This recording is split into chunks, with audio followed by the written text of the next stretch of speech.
West Bank, we are seeing and we are aware about many protests, demonstrations take the streets in Ramallah, Jenin, Bethlehem, Hebron. We are seeing masses and masses of Palestinian people, the Zionist occupation. And we are dying to know how are the resistance carrying out these responses to the Zionist occupation, to the Zionist state of Israel. We are seeing many young people confronting the Zionist soldiers in Jenin camp. And if you could talk about this. When it comes to militant resistance, there are a few Palestinian individuals who have the capacity in the occupied West Bank, the tools of violent resistance.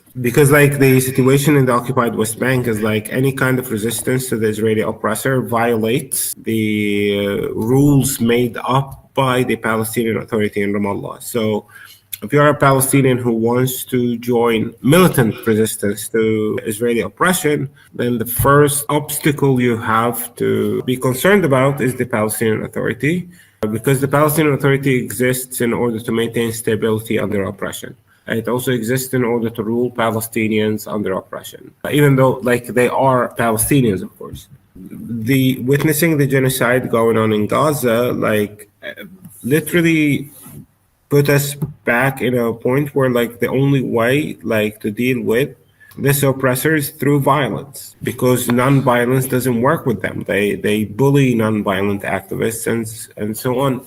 So individuals here and there would carry out attacks on very well guarded Israeli targets. Also, if the Israeli army knows in a way or another that there is a person with a gun, then they will send like 10, 20 military vehicles to arrest and kill that person. Like today, there was like one person in a neighborhood in Jerusalem that was surrounded. The Israelis found out where he was. Like they sent like this huge unit to surround his house, and they murdered the man. And they even like took his body out in a bulldozer as a show of heroism. It's like literally having like 100 people like beating the shit of one person and then all of them feeling like heroes. That's what's happening in the West Bank. Well, what's happening in Gaza is a little bit more established. Like in Gaza, the Palestinians who continue to be murdered there, many of those who have been surviving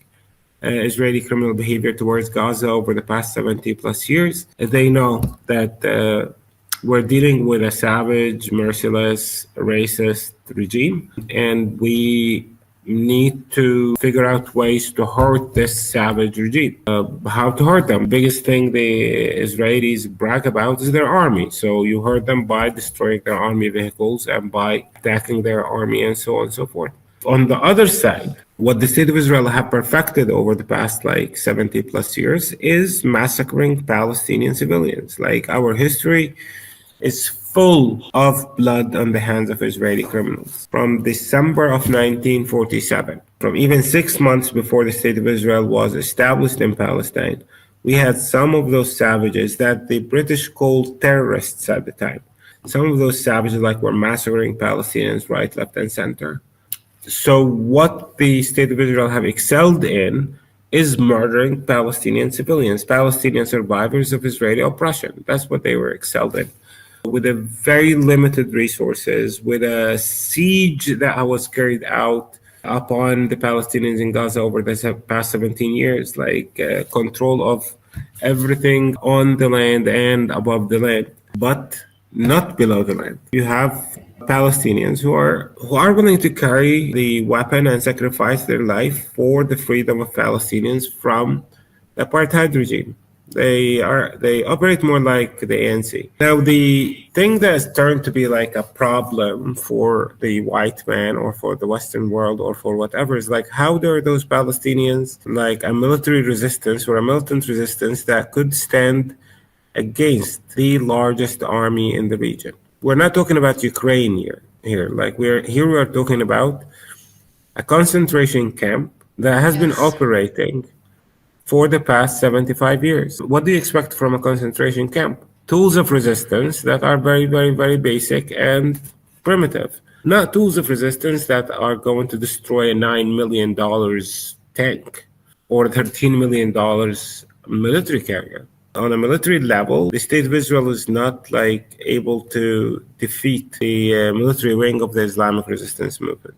By the way, many people look at the Islamic resistance movement as if, Islamic, blah, blah, blah. The majority of Palestinian people in this society, the majority of them identify with Islamic faith. If we were Catholics, people will call it the Catholic resistance movement. People are identify with the Muslim faith, so they invent the Islamic resistance movement. It's a form of liberation theology that is very, very well known in America Latina, but I don't know. It's not even acceptable to describe a Palestinian resistance movement as a form of liberation theology. The military resistance in Gaza is much, much more established and much stronger than Palestinian resistance in the occupied West Bank for logistic purposes, not because we're different people. There's no moment of stability in the occupied West Bank where you can just even think of organizing any form of an underground cell or whatever. That